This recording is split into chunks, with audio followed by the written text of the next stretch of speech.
kind of bass line, and the song just kind of dictated that to me. But hold on a second, I was just going to ask you something, and then I got so excited that we knew the same band.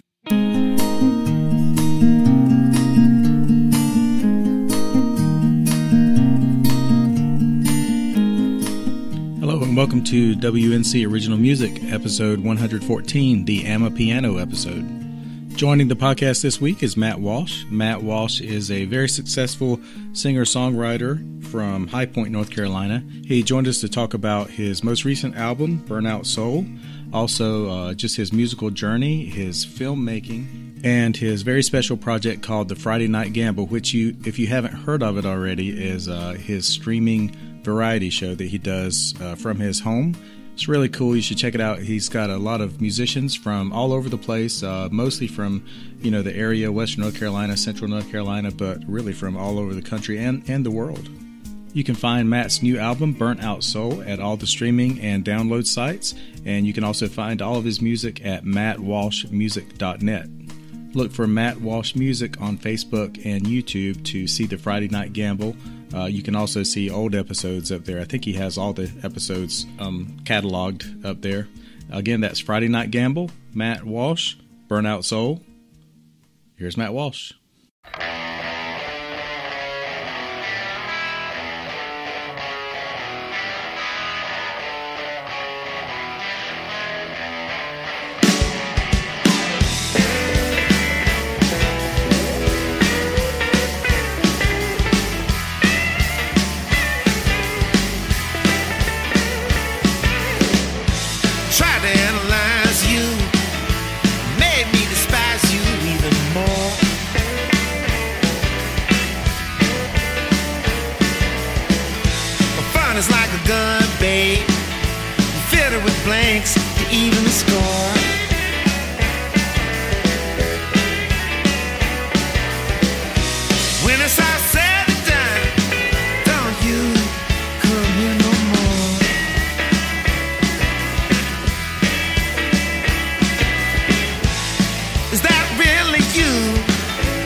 Can't you hear the wind high?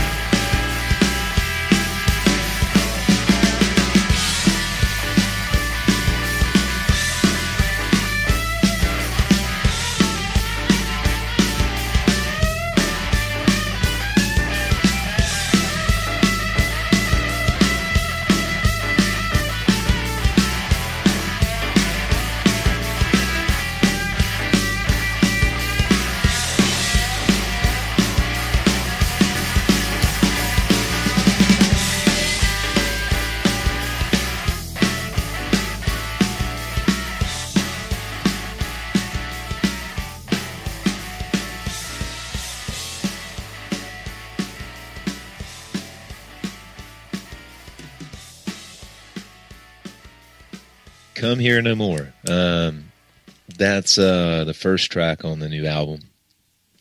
And it's a real rocker, I guess. It's funny. A lot of the inspiration for that was kind of like Jimmy Rogers from Muddy Waters' first band, with Willie Dixon, Lil Walter, Otis Spann, and that kind of those kind of guitar lines that you hear in the song for musicians, especially on the one, they were kind of taken from listening to those old songs and just reimagined in another context. And around that time, I'm always revisiting blues music because it was kind of the thing that started me in the first place to pick up guitar. But especially Hubert Sumlin and Howlin' Wolf, I love that stuff, and especially Hubert. That guitar playing had a huge influence on me as far as tone and a lot of what I do today. It may not sound like that kind of stuff, but it's very informed by it. And so it just so happened that during the guitar solo of the song, I just really kind of went to this kind of Hubert Sumlin mode, not really trying to recycle licks or anything like that, but just, I think it just somehow crept into me, and I just started getting the vibe.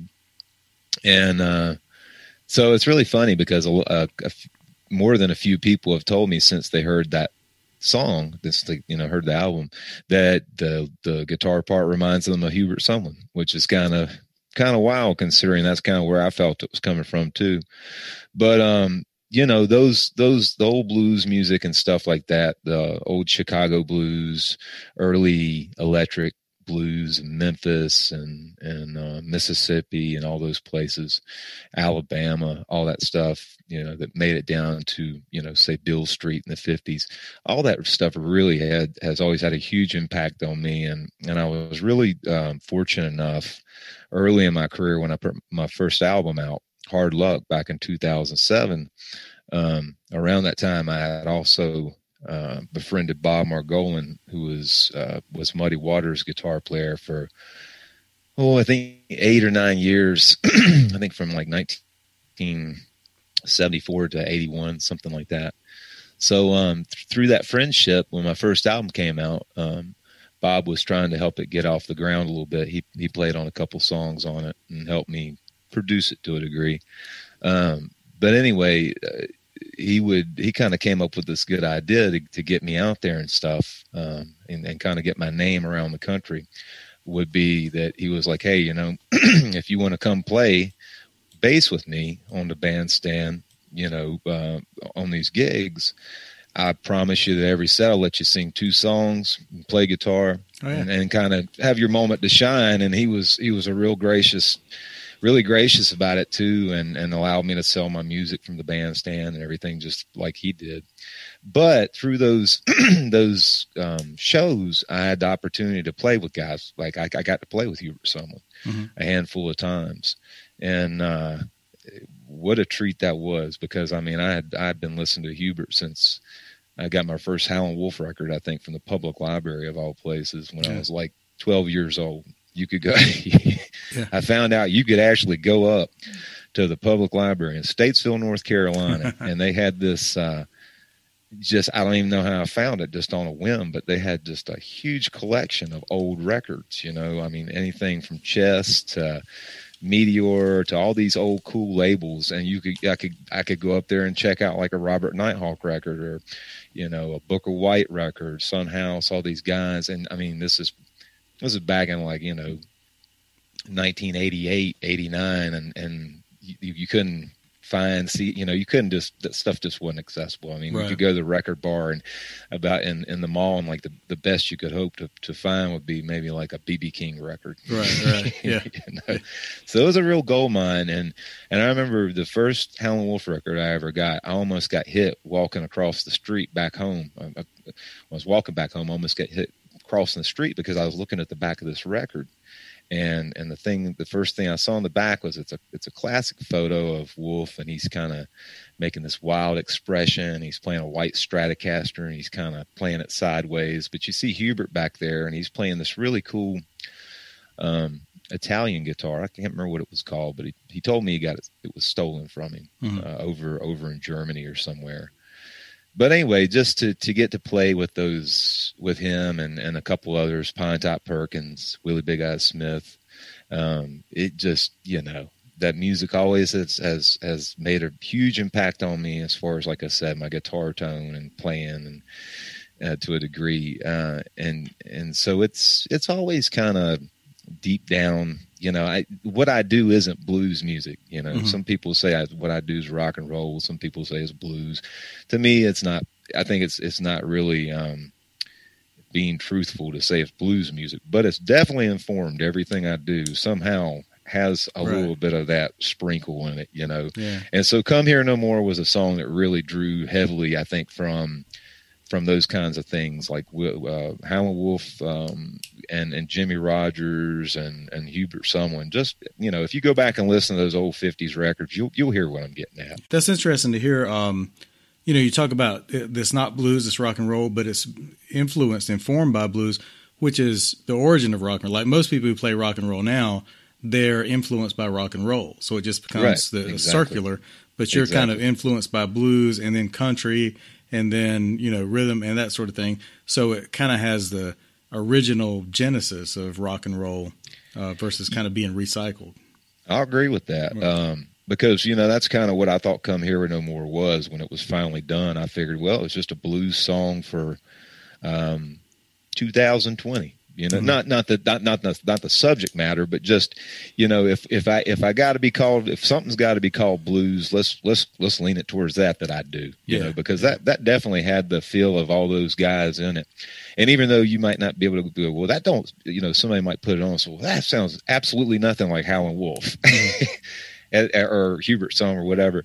It's not that I'm trying to sound like them. It's just that, what I found about songwriting is this, and it's an interesting thing.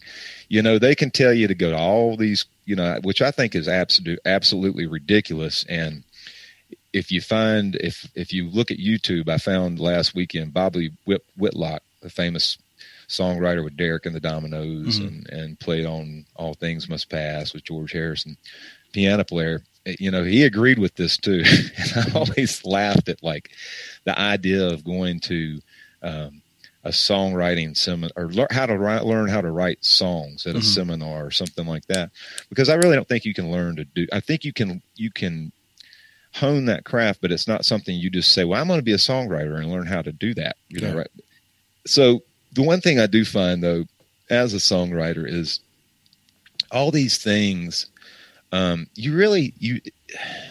my case, what helps me the most is the endless well of music that I guess I've tapped into or listened to. And I'm not tooting my horn or anything like that. I'm just saying that it helps me in that I've never experienced writer's block. I never have. Even with this album, I was forced to sit down and write songs in 2 weeks' time. Had to write, an album's worth of material, which is not the way I operate. But like I said, I've never been dried up, as far as writing them. And I think a lot of that is just because it's not because I'm lucky or anything like that. It's just because I've made it a point to have a wide range of knowledge of American music, and not only American music, but other music, West African music, all kinds of music. But the thing is that it goes back to what you were talking about. You say, well, you got a wealthy knowledge of country, all these things. So a lot of people who play rock and roll, well, they don't go too far back except rock and roll.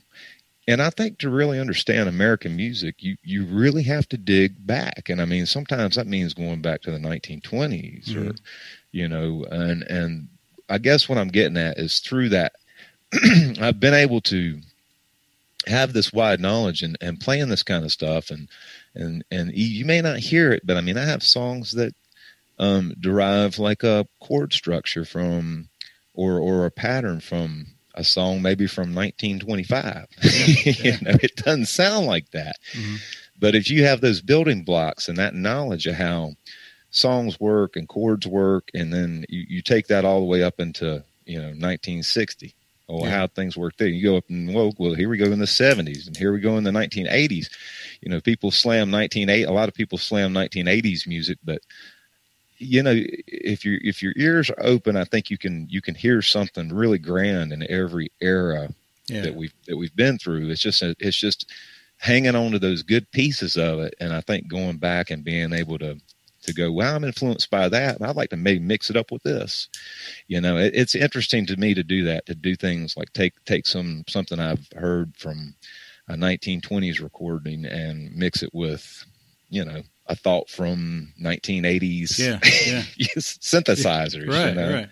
As long as it comes out sincere and doesn't sound like crap. Right. You're not forcing it.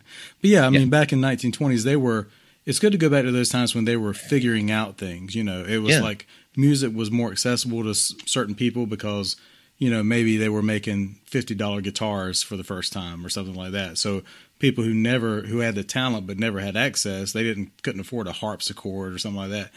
They could get a banjo or a guitar out of the Sears catalog and then do something. I think that's why you get guys like, these great masters, Robert Johnson, all these guys. Mm-hmm. All these guys had one thing in common. They couldn't afford a guitar, so they were playing like the house. Yeah. Is what I like to say sometimes. They were playing the house, and people go, well, what does that mean? Like playing, is that like a card tournament? It's like, no. They literally put up a piece of a plank here and a piece of plank here and ran their mother's broom wire, around it and put a Coke bottle in the middle for a bridge. And I tell you what, you play one of them damn things long enough, I bet if somebody hands you a real guitar, you can go to town on it. Right, exactly.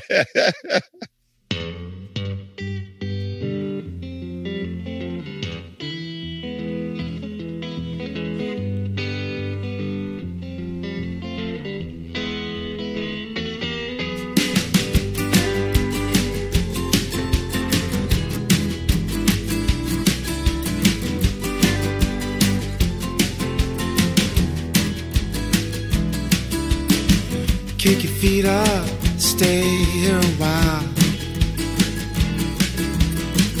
Pay no mind that the world's on fire.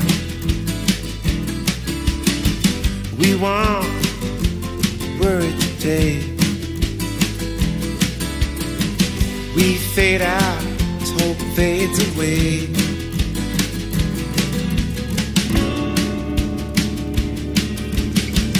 When the wind blows through a burnout soul, there's nowhere to go.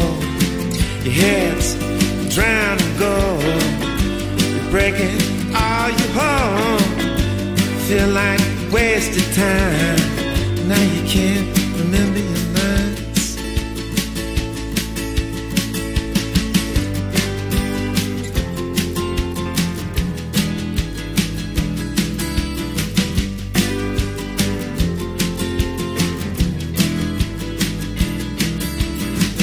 Things look the same around here, even though I don't see too clear. I'm glad I'm lost in this town. Thoughts are heavy, but I'm never down.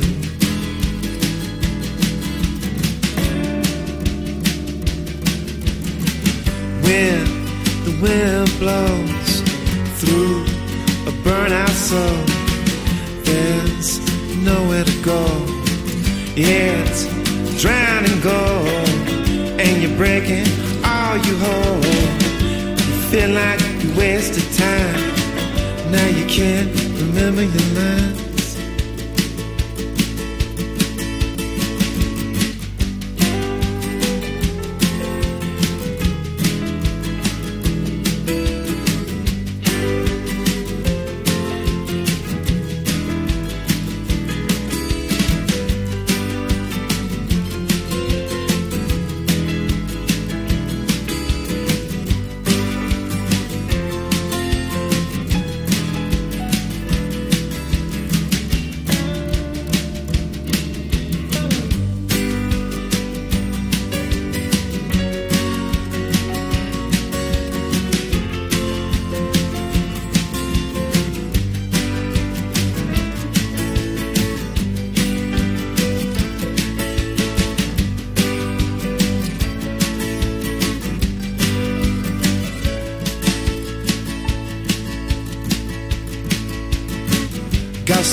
rolling in. When I lose, I still have a friend. Day to day, she's by my side. I may have failed, didn't hurt to try.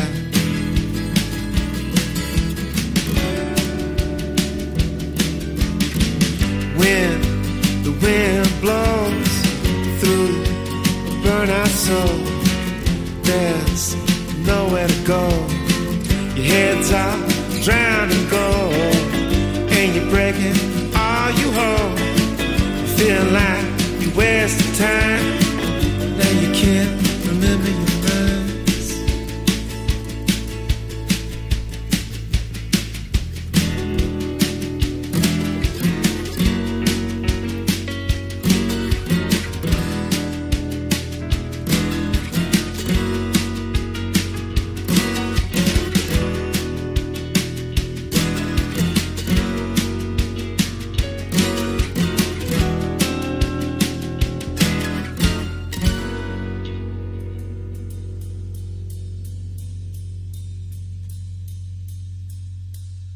Burnout Soul. Oh, that's funny because, that song wasn't written, during the pandemic or not even the pandemic. Just it wasn't even written during the last year or two. So, but I think that song, in a way, I think a lot of it was just getting sick of, just. I don't know, just for a short way of saying it, just, turning on every day and seeing that the world was on fire, or getting ready to feel like it was going to be like that. And I'm not the type of person that subscribes to all that kind of stuff and politics and, taking up for this guy or that guy. So, I mean, I'm more the type to just revert into my own world of what I do. That's what I'm here to do, and that's what I do. So that song just kind of, it's no big statement or anything, but it's definitely, I think, a sympathetic tune to anyone that just wants to kind of just lay back and chill and just live their life and not have to deal with a bunch of strife. I guess hard to put a finger on the pulse of that one, because like I said, the words just kind of came out on that one. So, but it's definitely one of my favorite songs to play. Oh, yeah. It really is. It is. The one thing about that song I will say, as far as the musical structure of it, I think in songs there's certain instruments. In some songs there's certain instruments that can really make a song and really drive it, or if you don't realize it, because a lot of, I think, music is just playing a trick on the ears. You can fool people, but I think a lot of that, what makes that song work to me, is the bass line on it. I just kind of felt like it, in a way, I kind of felt like that kind of, I don't know if you ever heard this, and here this goes back to being influenced by something. It doesn't necessarily mean that it's going to come through in the recording or your song. But you remember that old song back in the 80s? It was like, "The future's so bright, I got to wear shades." Yeah. Oh, yeah. Who was that? I can't remember who that was. I don't remember who they were, but I remember Timbuktu. Yeah. They played with a boombox. It was a man and a woman. And when they got their start, I think just busking on the street. And they had a boombox that I think was the bass and guitar, pre-recorded bass and guitar on cassette. And then they played, guitar and harmonica or something like that and sang. Yeah. I did not know that. Oh, yeah. But for some reason between that... I was in that band. That's the only reason. I'm Tim Buck. Really? And, my wife's name is Tu. Well, for some reason, that song influenced Burnout Soul to a degree. As crazy as that sounds. Yeah. The bass line, and I think it's a kind of real 1980s kind of bass line, and the song just kind of dictated that to me. But yeah, that's a fun one. Hold on a second. I was just going to ask you something, and then I got so excited that we knew the same band, Timbuktu. And it's easy for everybody, I think, to feel like a burnout soul. Right? Yeah, yeah, it definitely is. Somebody else asked me, so why? Another interviewer said, "Why'd you call it burnout soul?" I said, "Well, it was kind of like, kind of made sense." Yeah. Have you had a chance to play any of these songs in front of like a large crowd, or have they all been recorded kind of post pandemic? Oddly enough, I had a album release party the weekend the album came out. Album came out on a Friday, and I did the release party that Saturday, and it wasn't even a planned thing. I actually, I had no intentions of doing a release party, but it just so happened a guy that owns a place in my hometown called Red Buffalo called me up, and he was like, "Hey man, have you thought about coming out and playing at all or doing any gigs?" And I was like, not really. And he said, "Well, I've got an available date," and it just happened to be the day after the album was released. And I was really spooked about going out, and I just figured people wouldn't come out, and if they did, it would just it just wouldn't work out. But for better or for worse, I have no control over these things to a degree, but I was stunned that the place really packed out. And actually had a really large crowd to play to for a album release party. So that went really well, and it was great because the guy that plays drums on the album, Chuck Cotton, is an old friend of mine from back in the Bob Margolin days. He was Bob's drummer for the better part of 20 years, 15 years, and just a really well-seasoned drummer. I mean, Chuck's just a one-of-a-kind cat, and it was really cool that he played with me just by chance on this album, because he's more used to playing cover music, blues music, so this really took him out of his comfort zone in a comforting way, I think, because it allowed him to just express himself and be Chuck, whatever that is. He didn't have to have any requirement like, I got to play a shuffle this way because it's a Jimmy Reed type tune. I got to play this. So really left a lot of that, would tell him what I was looking for, but I just, left a lot of it up to him. So I can't remember where I was going with this, but, but anyway, he was fantastic on the album. And, I know where I was going with this. So me and Chuck don't really get a chance to play together too much, especially these days. But it was really sweet because he was able to do the album release party with me. Yeah. So we were able to play and replicate everything pretty much like the album. I was really, really stunned how that's nice, yeah. well that went after him not doing the songs for, it's been almost over a year since he had, done that stuff. So, but it was fantastic. More from Matt Walsh in just a few moments. Want to remind you to check out mattwalshmusic.net. That's .net. I just went back and made sure that I said .net in the first part of the show when I said his website address, and I did. You'll be happy to hear. Also, don't forget to go and look for the Friday Night Gamble. That's on Matt's Facebook page and also his YouTube page. And I think if you just type in Friday Night Gamble in Google, it's pretty much going to take you there. I don't think it's going to get mistaken for anything else. Matt's got a few projects coming up. He's already working on his next album. He's got a record label called Full Bloom Records, and he's considering putting more musicians on that. He's working on a full-length film about the life of Buddy Hardwood, and if you just go to Matt's social media pages, that'll be all you need to know about Buddy Hardwood. And he is working on producing some music for some local musicians, including one very well-known North Carolina musician, and I can't tell you that musician's name because Matt did not tell me. So Matt's got a lot going on. Don't forget to subscribe to the podcast wherever you get your podcasts. WNC Original Music. It's on all the platforms, all the really cool ones and the not so cool ones. Also, you can tell your smart speaker to play podcasts, WNC Original or WNC Original Music, depending on your speaker. You can also find the podcast on Amazon.com and on Audible.com, the streaming book service for people who like to listen to books and music podcasts. This is Kim Ware of the Good Graces, and you're listening to WNC Original Music. Do you have any musical impressions that you do? Yeah, I got one. All right. Man, he'd probably kill me for it too. I don't even know if I should do it. Okay. He probably won't hear it, but one of my dearest friends in the world is Mookie Brill, and if anybody knows Mookie, he's an Italian guy. He's from New York. Family, I think, is from New York, but he's just a fantastic stand-up bass player, and he's probably never heard me do it. But yeah, I can do a fantastic Mookie Brill imitation.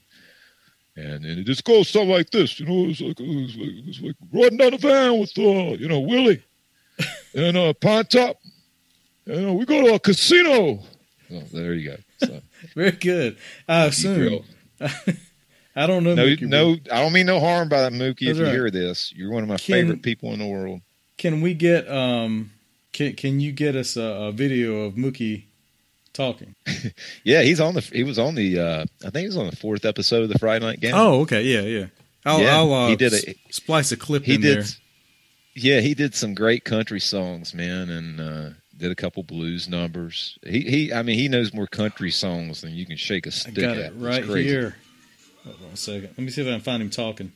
That was a big deal in New York. They had a lot of listeners, and I used to listen to them. I used to listen to other stuff too, but I would listen to that. Listen to other stuff too. Yeah.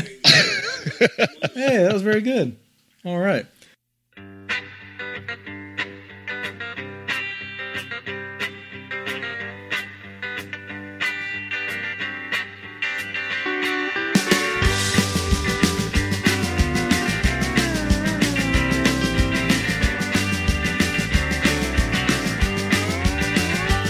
I ain't no rock and rollin', I ain't been to town. I got 20 to 30 years before they lay me down. And I don't want no tears, no reason to get down. When I die, don't shut my party down. Don't shut my party down. You know what it means to me. Don't turn out the light, 'cause it's all I can see. Spend all my money, and now I'm falling down. I'm still shouting, don't shut my party down. That's a great name you got, and what it means to me is all this abuse won't let you leave. I don't remember last night, but girl, I ain't no clown. When I die, don't shut my party down. Shut my party down, you know what it means to me. Don't turn out the light, 'cause it's all I can see. I spent all my money, and now I'm falling down. I'm still shouting, don't shut my party down.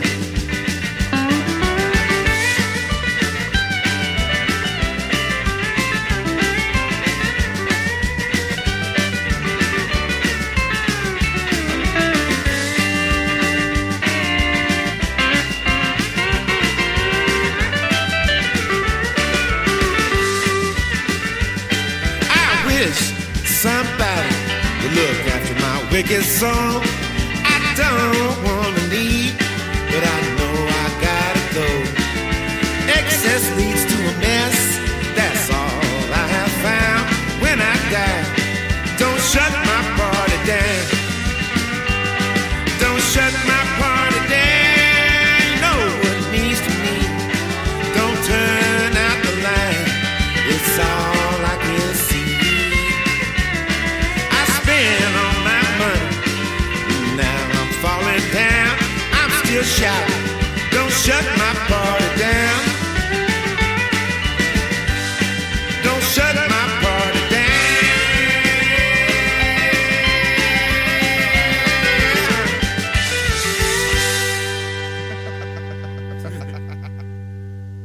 Oh, that's a funny song, man. That's a funny story. Could be considered a funny song. There's 2 parts to that song. I have a notorious habit of staying up way later than I should. And so a lot of times my girlfriend Kelly makes fun of me, and she'll laugh at me and just say, well, it's like, she'll say, I think she said one night, she said, you're never going to let anything or anybody shut your party down or something to that degree, kind of referencing the fact that I wouldn't just get up and go to bed. I'll just sit there and fall asleep in my chair. And that night I happened to just take her advice and get up and go to bed. And as soon as I got halfway to the bedroom, I started thinking about what she said about you're not going to let anybody shut your party down. And of course, this is before the shutdown and all this stuff, and has nothing to do with that. But when she said that, it just sounded like a song, And I got my iPhone, and by the time I wrote the song, I wrote the song in probably 5 minutes, completed. I don't even think I changed anything, which is really weird because usually when you write these things, you go back 5 or 6 times and have to, figure out, reword it or, take this out or that out. But I don't think I took anything out. And so that's kind of what drove the song. But, songwriting is such a funny thing. You sometimes predict things that haven't even happened yet. You sometimes say things that are inside of your subconscious that you don't really even realize you're saying or getting at. Yeah. And as far as that song, I think that song really is, I've always, the one thing I've always been truly scared of, other than, the biggest fear I think I would ever have would be to lose my son. I think that's the worst thing that could ever happen to a parent. But beyond that is just losing my own life. I have a really strong will to live and really enjoy life and my life. And I think that song is subconsciously my fear of death, which I think subconsciously goes into the reason why I stay up and fall asleep in a chair. Is to me, sleep is great and everything, but to some degree I've always equated sleep with, kind of sleep when I die kind of thing. And I'm notorious for just staying up way past when I should. So that's the story on that one. Can you talk a little bit about recording the album? Yeah, that was a huge, tremendous opportunity, and it was like being just hard to believe that you were there, and not so much. And people ask me a lot of times because of where I recorded it and stuff, and the things that were recorded there. A lot of people were the immediate go-to would be, well, could you feel those spirits in there of all the people, Johnny Cash and Loretta Lynn and, Elvis, Bob Dylan, all these people, and it was like really, the really, non-romantic answer is no, because really we were so focused. We had such a small amount of time to get in there and do what we were going to do. But the other thing was just the room was so fantastic. It looked like all those rooms that I've looked at in books, for years of recording studios where they were just big open rooms, Columbia Records and beyond that, the amount of equipment we had. The basement was just filled with case after case of all these microphones, vintage microphones, new microphones. Millions and millions of dollars worth of equipment. Yeah. And we had a reverb chamber in the basement, which was, as far as singing, having that kind of sound quality while you're singing in the cans is highly inspiring. We had a tape machine in there, which we ran on the vocals sometimes. And then, the way these old studios were set up, like at Columbia, and they would have, it would be a big open room, but they had partitions in there. And so, you could take this big open room, which basically translated to like a big blank canvas, and basically turn it into any kind of configuration of studio you want, just by using these partitions. I mean, we used partitions just to build a vocal booth at one time, and stuff. So just being able to be around all that kind of stuff, and I don't know how to describe it. There's just something. I'm a recording fanatic.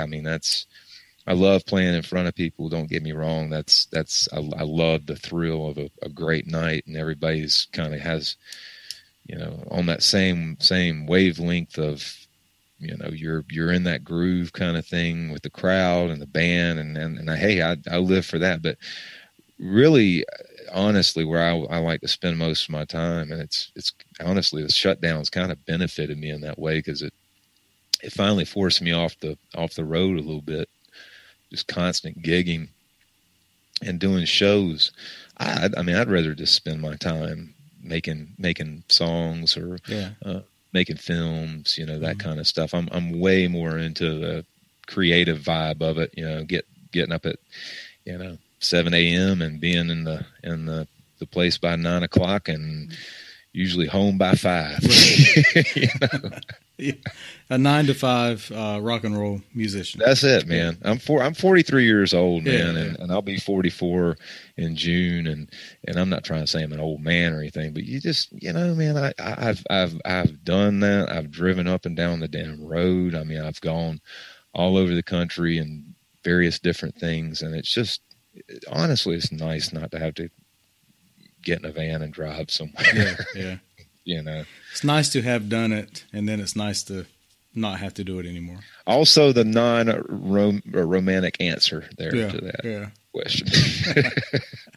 But no, honestly, Ron, I tell you, the thing I found that's worked for me the most, all that touring and stuff, I understand you have to get your name out there, and really back in 2007, that helped, that album I put out, Hard Luck, and going around with Bob and stuff, it turned me on to so many different audiences that I would have never been, probably turned on to at that time. But, I think the best thing I ever did was after my best friend and bandmate in the Low Counts, Austin Hicks, passed, I made a real steady effort to just really stay close to home, play, not any further than Georgia, Tennessee, Virginia, kind of around that kind of area, South Carolina, and just focus all my efforts into what I like to do, which is being in the studio and making films, and which started out making music videos, and then basically went back into to making full-length films and getting to where I am now with film,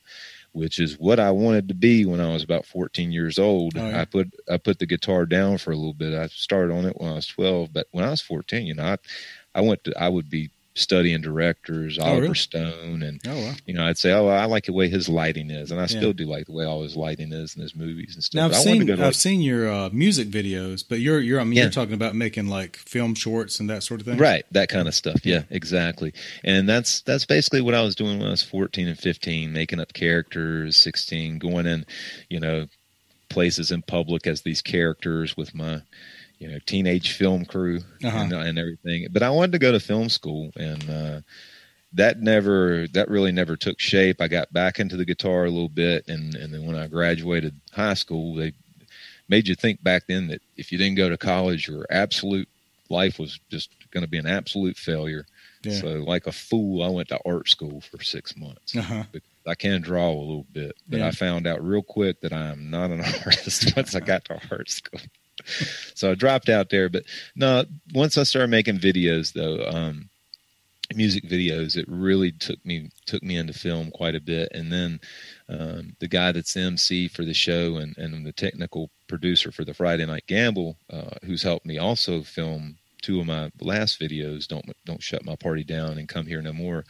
His name's Tony Presswood, and through my friendship with him, he's big into film too. So through my association with him, I've met all these actors and all these folks that are into this. So it's allowed me to jump back into that pond, too. And but anyway, with all this stuff, film, music videos, making albums, my kind of thing was, I'm just sick of riding up and down the road. Not that I wasn't making good money for it either, because I'm not one of these cats that will, drive up and down the road for, just to break even with that. I mean, my thing with playing music ever since I started was I have to treat this like a real business. I have to make a good income, right? Or I can't do it, and that's the only thing that sustained me for better part of 20 years as playing music, full time with no other job or income or anything like that. So, but my goal is just to sit down and put down a lot of output, and hopefully just let people come to me, know. And I think that formula, for better, for whatever foresight I had or didn't have, it really worked out for me last year. And really, I think I had probably the most successful year I've ever had last year, cool. Which is crazy. Yeah. And like you said, as far as doing shows, I maybe did 5, the whole year. I've heard that from quite a few musicians that have said that, there's been a positive about, a shutdown. And I think basically just, playing music is the kind of thing where if you're going to do it full time, if you're going to do it for a living, it's hard to make yourself stop and take a breath or take a rest because it's so, because it's not guaranteed. So right. you can't say no to somebody, especially if it's decent money, because you might not get an offer 2 weeks from now. And everything's an opportunity. Yeah. And if you're smart, and that's something I learned early on. And I was talking to someone about that. If you're smart, you say yes to everything, even if you're not ready. Yeah. And a lot of that goes back to this album, Burnout Soul. When my good friend Michael Fahn called me from Columbia, from Nashville, and said, "Hey man, I've got an opportunity for you. Do you want to record an album?" And I said, "Yeah." He said, "Well, do you have songs for it? You have some songs?" "Oh yeah." Mm-hmm. And basically, it was like, I didn't hear from him for a couple months, mm-hmm. So I kind of started losing, like maybe it wasn't going to happen. And all of a sudden he was like, "Hey man, all of a sudden got in touch with me and was like, "Hey, the studio is going to be free this time. And, can you be here in like 2 weeks with your songs, And I didn't have a thing written. I really didn't. I had just released an album the month before. So I was, busy promoting it and working on that every day and dealing with radio folks and my radio guy. And so, the focus, there's only so much one person can do. And the focus got off those songs really quick. And I'm not the guy that's like going to just go sit down and write songs, mm-hmm. Basically when it's time to write an album, I just kind of will go back like I think a lot of musicians do. You record fragments of ideas on your iPhone and stuff like that. And you just wait. I just wait for things to hit me. I've never had to write under the gun. But he said, I think you might hear Showbud here in the background. But anyway, he said, can you have these songs ready in 2 weeks? And I knew that I had no songs. Mm-hmm. I was completely empty. I had nothing in the reserves, anything. But I said yes, because I wasn't going to pass up the opportunity. And I just know from so many times when I said yes to things that I wasn't ready. To me, that really separates if you'll be successful or if you won't, because there's 2 parts to that, saying yes to something you're not ready for. Well, it's a big move and everything like that, and to be commended, but and you've got the opportunity. And it's there, and it's yours, and it's in its secure little place. But then comes the other part. You have to step up and perform. Right. So I think that's the real guillotine to mm-hmm. that circumstance. That can you do it? And a lot of people can't. And that's there's been times that I've done it and I couldn't do it. And mm-hmm. that's a really disheartening thing. But you have to get past that too. Right. So. I think just music, going out here and do this, you're taking a lot of chances, but you have to really say yes to a lot of things that you can't do at the time. Hell, when I first started playing music, I had no business even being on a stage. Everything I learned on the stage, basically, and that's kind of, I've kind of carried that theory throughout my whole everything. I'm not a big person to rehearse. I don't, rehearse songs before I go in the studio really a lot. I'm just, in fact, as far as making films, I will say how that bleeds into making films is that I've learned that a lot of times, like my good friend Tony Presswood, that I make a lot of these films with, he's a big stickler on scripts, uh-huh. which is a hard thing for me because I've always just, improvised and ad-libbed, Right. but it's funny. You know, even with that kind of stuff, you find different people have different approaches, and you learn to take a little bit of that and harness it in just a little bit. Right. That's where things get good. That's a collaboration. Exactly. You don't want to collaborate with somebody who's just like you. And I've learned from Tony too, as far as like that side, because I've never had to, you know, do a script and I mean, working on film, like we did a film. I basically just bullied my way into his film production team. It's called Astro Jane, and they were doing this thing called the 48-hour film competition in Greensboro. And it's where you have this, you have 48 hours to make a film. They give you a subject, and then you have a prop you have to use and a line you have to use, and they compete, but you have to make I think it's like a 7-minute film. Mm-hmm. So when he started working on the Come Here No More video, I just basically just bullied my way in.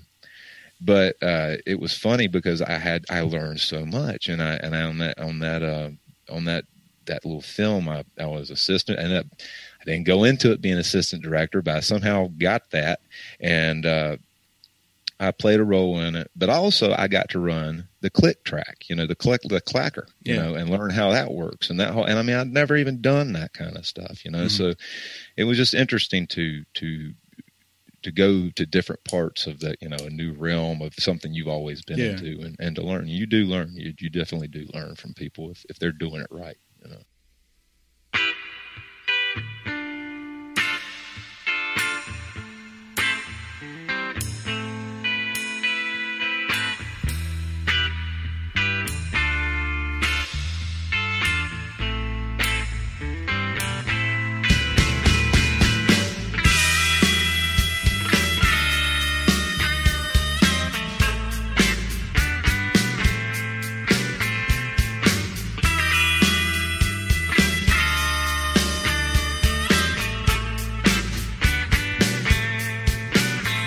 Fake eyes realize there's nothing behind you.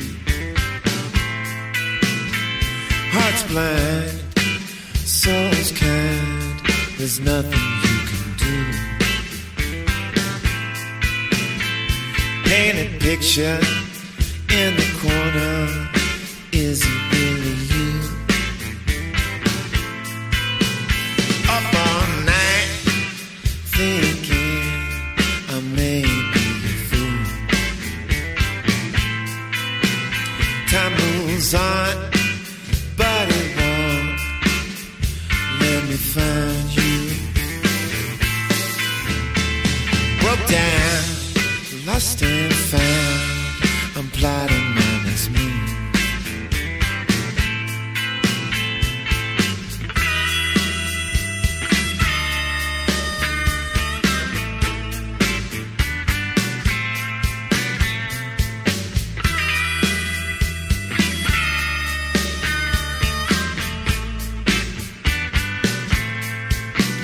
She left town with a poncho and a gold tooth.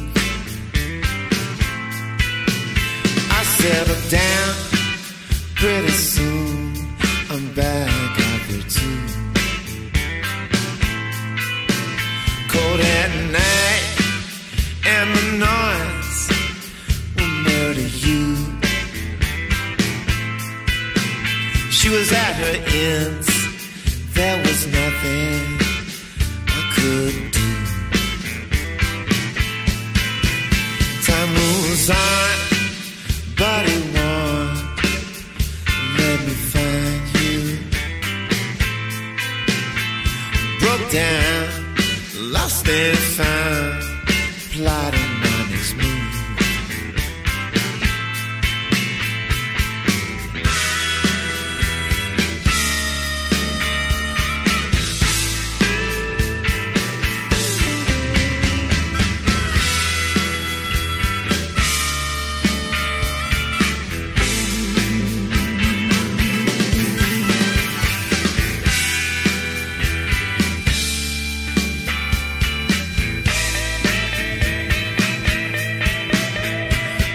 Cities run together like a Rubik's Cube. direction. I need inspection. I'm way past due.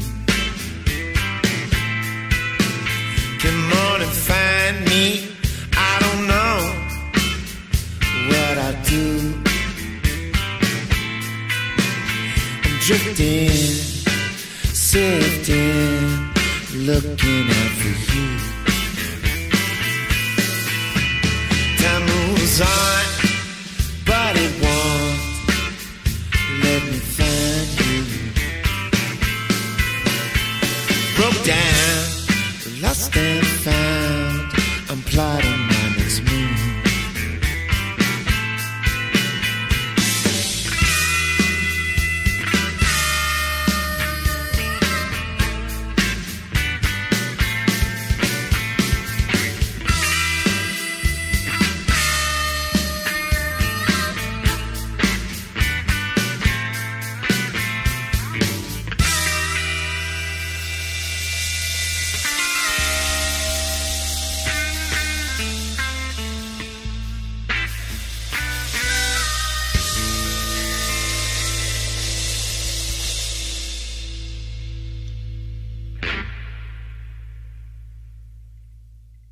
You know, I think that one could be every time I listen back to that, it feels like it could be like the intro to like a Stacy Keach crime drama or something. You know, that song is actually just me and Chuck Cotton. Just there was some of the other songs have other musician on it and everything, but yeah, that one just I don't know. That one's it kind of found me.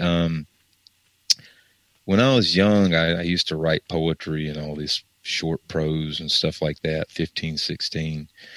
And about 3 or 4 years ago, my mom called me and said, "Hey, I've got this huge trash bag full of all these books of yours, notebooks, and I'm going to throw them out if you don't come get them." So I came and got them.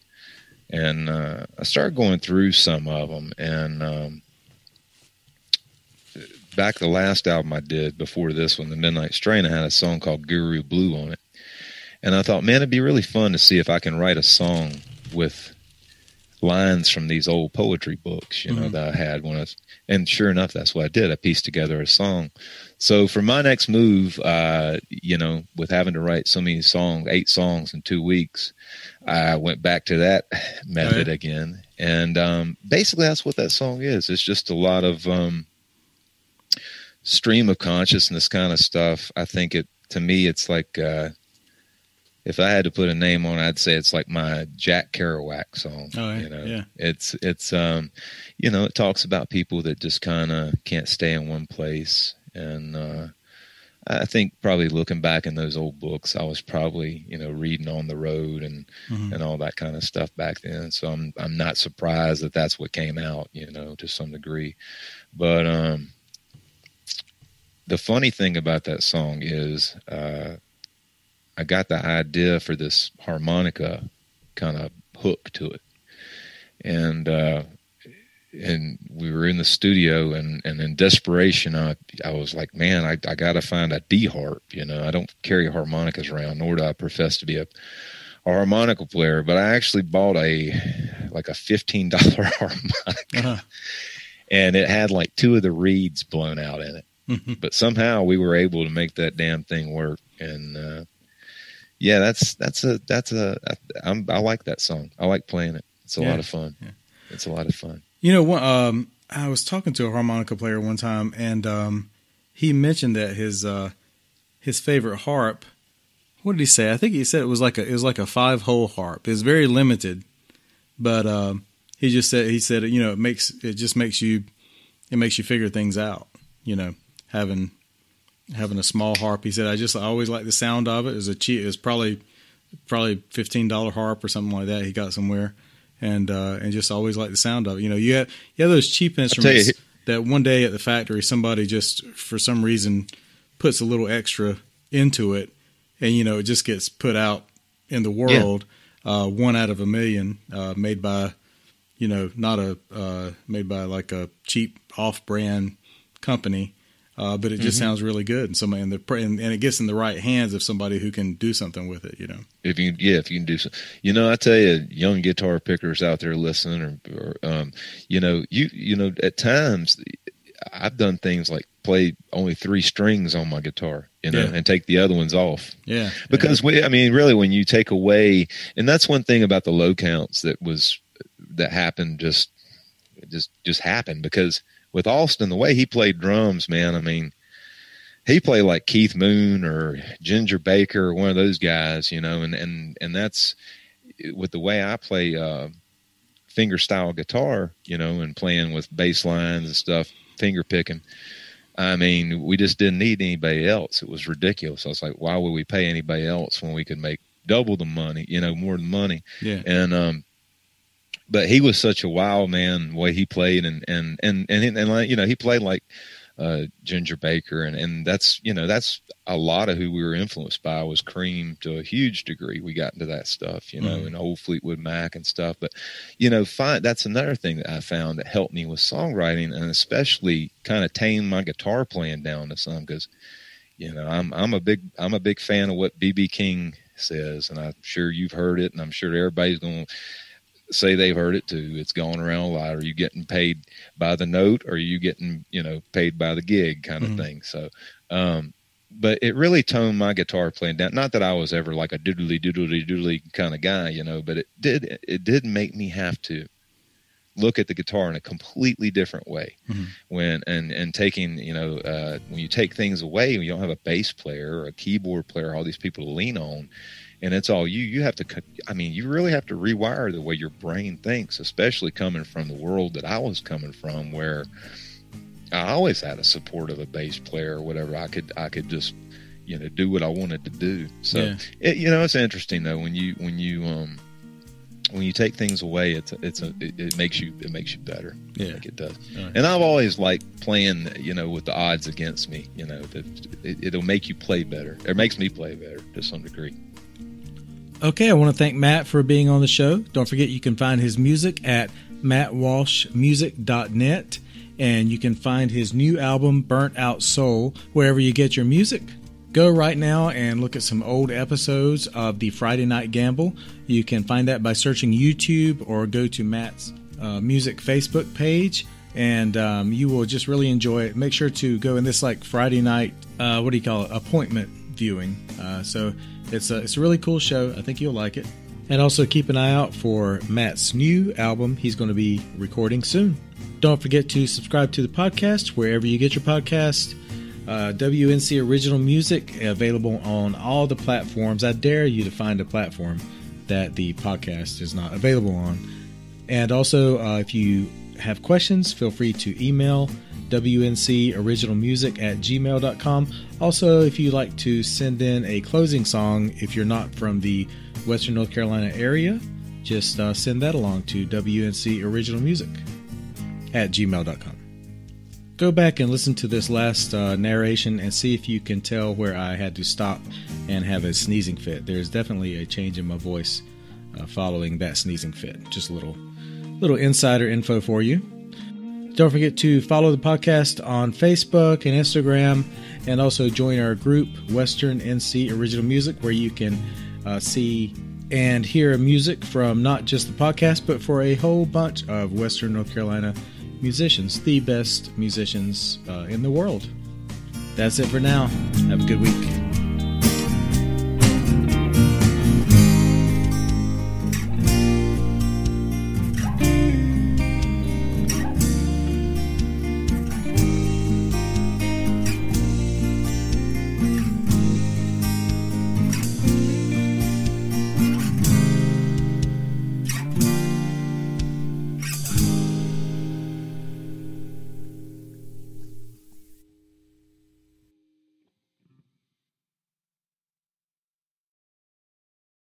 There are some things in this world, when it comes to tacos, that are just sacred.